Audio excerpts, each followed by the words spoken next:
দর্শক সবাইকে স্বাগত কঙ্কা প্রেজেন্টস টিভিএস লেটস কুকে। আপনাদের সঙ্গে আছি আমি রুবাইয়া আয়েশা। প্রতি পর্বের মতো এ পর্বেও আমার সাথে থাকছেন একজন এক্সপার্ট শেফ। এবারের শেফ হাসিনা আনসার, ডেকে নিচ্ছি তাকে। হ্যালো, হাই, কেমন আছেন আপু? খুব ভালো আছি আর আপনাকে দেখে খুবই ভালো লাগছে। আপনি কেমন আছেন? আমি খুবই ভালো আছি, আপনাকে দেখে আমারও খুব ভালো লাগছে। দর্শকদের উদ্দেশ্যে আজকে আমরা কোন রেসিপিটি করে দেখাবো? আজকে আমি খুবই মজাদার একটি রেসিপি নিয়ে এসেছি। আমার রেসিপির নাম হচ্ছে ভেজিটেবল বিরিয়ানি। ওয়াও! দর্শক, বিরিয়ানির কথা তো আমরা সবাই জানি, তবে ভেজিটেবল বিরিয়ানি আমরা কয়জন বানাতে পারি বাসায়? চলুন আজকে আর দেরি না করে হাসিনা আপার কাছ থেকে শিখে নেই কিভাবে ভেজিটেবল বিরিয়ানি তৈরি করতে হয়। আপা, বিরিয়ানি তৈরি করতে আমাদের কি কি উপকরণ লাগছে আমাদেরকে একটু জানিয়ে দেন। বিরিয়ানি তৈরি করতে আমাদের লাগছে পেঁয়াজ কুচি, পেঁয়াজ বেরেস্তা, শুকনো মরিচের গুঁড়া, হলুদের গুঁড়া, কেওড়া জল, গোটা গরম মশলা, টক দই, ঘি, আদা ও রসুন গুঁড়া, লবণ, জিরার গুঁড়া, ধনিয়ার গুঁড়া, কাঁচা মরিচ, জাফরান ভেজানো দুধ এবং বিরিয়ানি মশলা, সেদ্ধ ভাত। আর আমি কিছু সবজি নিয়েছি, যেমন গাজর, টমেটো, ফুলকপি, পেঁপে, আর চাইলে আরও সবজি অ্যাড করা যেতে পারে। তাহলে দর্শক চলুন আর দেরি না করে চলে যাই মূল রান্নায়। আপা, প্লিজ ইজ থ্যাংক ইয়ার্স। ইউ। খুবই সহজ একটি রেসিপি, মানে নাম শুনলে মনে হচ্ছে অনেক ঝামেলা মনে হয়, কিন্তু আসলে তা না। আচ্ছা, আমি সবজিগুলো নিয়ে নিচ্ছি। আমি আমার পছন্দ মতো সবজি নিয়েছি, চাইলে আরো অনেক ধরনের সবজি অ্যাড করা যেতে পারে। এখানে ক্যাপসিকামও নেওয়া যেতে পারতো। 3 কালার্স অফ ক্যাপসিকাম আসলে শরীরের জন্য অনেক হেলদি, কারণ অ্যান্টি অক্সিডেন্টে ভরপুর, এটাও নেওয়া যায়। আচ্ছা, এখন আমি দিয়ে দিচ্ছি একে একে সব মশলাগুলো আমি দিয়ে দিচ্ছি। আচ্ছা। আমি এখানে জিরার গুঁড়াটা দিচ্ছি, আর ধনিয়ার গুঁড়াও আমি তাই দিচ্ছি। লবণ আমি আসলে পরিমাণ মতো দিচ্ছি। হ্যাঁ, স্বাদ অনুযায়ী। হ্যাঁ, স্বাদ অনুযায়ী যে যেমন খেতে পছন্দ করে। আমি এখন বিরিয়ানি মশলা হাফ চামচ দিচ্ছি, এবং যখন আমি নামাবো বিরিয়ানিটা তার আগেও আমি দিব, যেন মানে ফ্লেভারটা থাকে। আচ্ছা আচ্ছা। এবং আমি আদা ও রসুন গুঁড়াটা দিচ্ছি, চাইলে কিন্তু পেস্টও দেওয়া যাবে। আচ্ছা আচ্ছা। এখানে আমি এক চায়ের চামচ একটু উঁচু করেই দিচ্ছি। এবার দিব আমি শুকনা মরিচ গুঁড়া। একটু স্পাইসি না হলে ভালো লাগে। এক্স্যাক্টলি। বিরিয়ানি শুনলেই তো মনে হয় কি বাও, খুব স্পাইসি হবে, খুব মজার হবে। আর হলুদের গুঁড়াটা দিচ্ছি আমি একটু দিব, জাস্ট কালারের জন্য। হ্যাঁ, মানে 1/4 চা চামচ মতো আমি দিলাম। বিরিয়ানির মশলার স্মেলই অলরেডি আমি মানে ইন্ডিকেট করতে পারছি, এবং আমার খুব ডিস্টার্ব হচ্ছে। আপনি প্লিজ এটা দ্রুত দ্রুত করে হ্যাঁ, ফেলেন। অবশ্যই অবশ্যই শিওর। এই যে দ্রুত করার জন্য তো আমি টক দই এনেছি। ওকে। মানে এটা কিন্তু খাবার যে কোনো রান্নাতেই দিলে খুব দ্রুত আচ্ছা। এটা গলে যায়, হুম। এবং টেস্টও কিন্তু হয়। মানে এটা গোপন কথা আর কি আচ্ছা। টক দইয়ের বিষয়ে। আবার লেবু কিন্তু মানে গলানোর বিষয়, তারপরে কাঁচা পেঁপে বাটা, এগুলো কিন্তু খুব দ্রুত গলিয়ে ফেলে মাংস। আচ্ছা, এটা তাহলে টপ সিক্রেট। হ্যাঁ, এই যে অনেক সময় হয় না যে মোষের মাংস আমরা রান্না করছি, মোষের মাংস কিন্তু গলছে না, সেক্ষেত্রে যদি আমরা একটু পেঁপে বাটা দিয়ে দিই একদম সুন্দর গলে যাবে। অথবা টক দই দিয়ে যদি রান্না করি। তার মানে এটা একটা রাসায়নিক বিক্রিয়া আছে। হ্যাঁ, অবশ্যই, কারণ এখানে তো দুধ, লেবু দিয়া এবং সিরকা দিয়ে তো তৈরি করেছে। তো সেই হিসাবে এটা আসলে, আবার যদি দই না থাকে সেক্ষেত্রে আমরা বাসায় তৈরি করে নিতে পারি লেবু আর দুধ দিয়ে, এটাও ভালো কাজ করবে। দারুণ দারুণ। এখন আমরা মোটামুটি সব মশলা দেওয়া হয়েছে। আমি জাস্ট একটু ঘি দেবো ঘ্রাণের জন্য, আর রান্নাতে তো আমি দিচ্ছি ঘি। 1 চামচ মতো আমি ঘি দিলাম। এখন আমি এটা সুন্দর করে মাখাবো।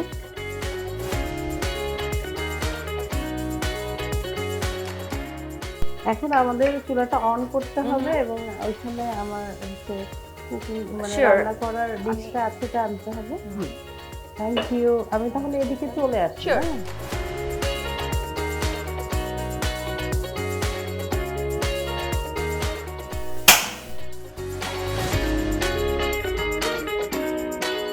এখন অয়েল দিব। খুব বেশি অয়েল দিব না, পরিমাণ মতোই দিব।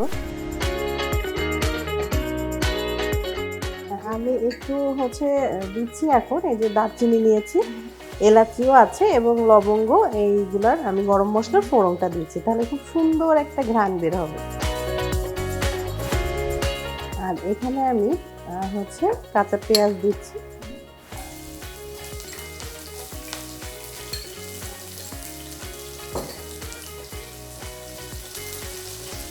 আমরা খুব বেশি লাল করব না, গোল্ডেন ব্রাউন কালার হয়ে গেলে আমরা নামিয়ে ফেলবো, কারণ আমরা কিন্তু বেরেস্তাও রেখেছি। আচ্ছা, এখন আমি এই সবজিগুলো দিয়ে দিচ্ছি। হ্যাঁ,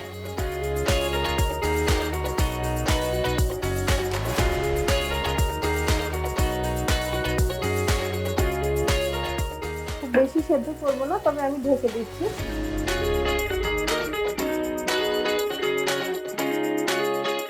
আমি কয়েকটা কাঁচামরিচ দিচ্ছি।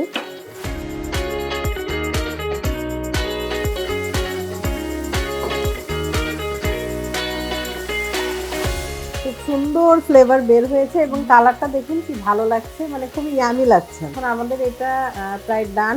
আমি বাকি উপকরণগুলো দিব। আমরা রাইসটা দিব। প্রথমে কি আমরা রাইস দিয়ে দিব? হ্যাঁ, ফার্স্টে রাইসটা দিব। Thank you. আমি এখানে রাইসটা সেদ্ধ করেছি, তার মধ্যে লবণ দিয়েছি এবং অয়েল দিয়েছি 2 টেবিল চামচ মতো। তারপর ঝরঝরা করে সেদ্ধ করে, মানে ফুল সেদ্ধ করিনি। আচ্ছা আচ্ছা। হ্যাঁ, 80% করে এরপরে আমি হচ্ছে 80-90 করলেই হবে, কারণ নামাতে নামাতে এবং ওইটার পানি ঝরাতে ঝরাতে কিন্তু বাকিটা সেদ্ধ হয়ে যায়। তারপর আমি পানিটা ঝরিয়ে ফেলি।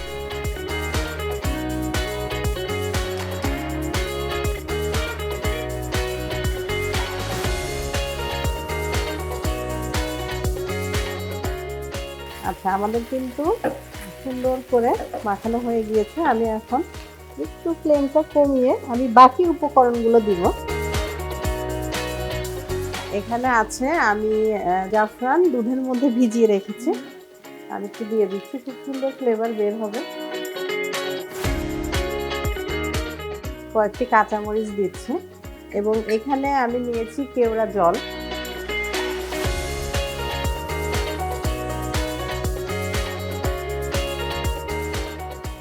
আর এখানে আছে বেরেস্তা পেঁয়াজের, খুব সুন্দর ঘ্রাণ বের হবে। আমি একটু ঘি দিয়ে দিচ্ছি, সুন্দর ফ্লেভার আসবে। আসলে বিরিয়ানি মানেই আমরা বুঝি যে একটা ঘিয়ের ফ্লেভার থাকবে। হ্যাঁ, মানে অথেন্টিক যদি করতে চাই সেক্ষেত্রে আমাদের অবশ্যই ঘিটা লাগবে। আর আমি একটু লবণ দিয়ে দিচ্ছি, যেহেতু আমি রাইস দিয়েছি। সেদ্ধতে আমি পরিমাণ মতোই লবণ দিয়েছিলাম, যেন রাইসের মধ্যে লবণটা যায়। আমি একটু নাড়াচাড়া করি, এরপরে বাকি উপকরণ দিয়ে আমি কিন্তু দমে রেখে দেবো। মানে খুবই অল্প সময়ে কিন্তু এই রান্নাটা হয়ে যায়। সুন্দর মতো মাখানো হয়ে গিয়েছে। আমি এখন বাকি উপকরণগুলো দিচ্ছি। এখানে পুদিনা পাতা এবং ধনিয়া পাতা দিচ্ছি, খুব সুন্দর অ্যারোমা বের হবে। আমি একটু দমে রাখছি, 10 থেকে 15 মিনিট আমরা এটাকে দমে রাখবো। একদম হালকা আছে, একদম মিডিয়াম লো হিটে। দর্শক, আমাদের বিরিয়ানি কিন্তু অলরেডি তৈরি হয়ে গেছে। এখন জাস্ট 10 থেকে 15 মিনিট আমরা এটাকে দমে রাখবো। ফিরে আসছি 10 থেকে 15 মিনিট পর।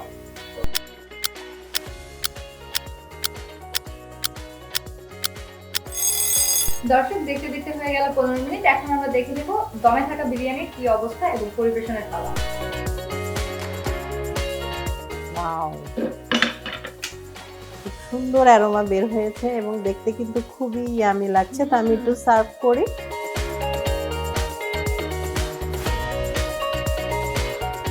খুবই হেলদি একটি রেসিপি এবং ছোট বাচ্চা থেকে শুরু করে বড়রাও কিন্তু খুবই পছন্দ করবে, বিশেষ করে যারা সবজি প্রেমী তাদের জন্য তো খুবই ভালো হবে। একদম বিরিয়ানির টেক্সচারই এসেছে, এক্স্যাক্টলি সবকিছুই আছে।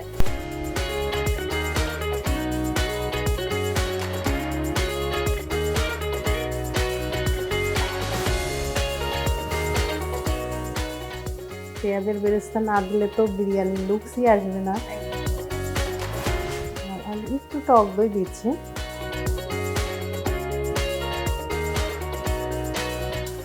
তৈরি হয়ে গেল আমাদের মজাদার vegetable biryani. Thank you so much আপা, অসাধারণ। থ্যাংক ইউ সো মাচ আপনাকে আবারও, কারণ এত দারুণ একটা রেসিপি এত কম সময়ে আমাদের সাথে শেয়ার করার জন্য। আপনাকে অসংখ্য ধন্যবাদ, এত সুন্দর একটি প্রোগ্রামে আমাকে ইনভাইট করেছেন। এবং দর্শক, আপনারা যারা এতক্ষণ আমাদের রেসিপিটি দেখলেন, অবশ্যই বাসায় ট্রাই করবেন। দর্শক, এই ছিল কঙ্কা প্রেজেন্টস টিভিএস কুকের আমাদের আজকের আয়োজনে। দেখা হবে নতুন কোনো পর্বে নতুন কোনো রেসিপি নিয়ে। সেই পর্যন্ত ভালো থাকুন, সুস্থ থাকুন, টিভিএস এর সঙ্গে থাকুন। আর হ্যাঁ, আমাদের প্রোগ্রাম ভালো লেগে থাকলে লাইক করবেন, কমেন্ট করবেন, শেয়ার করবেন। আল্লাহ হাফেজ।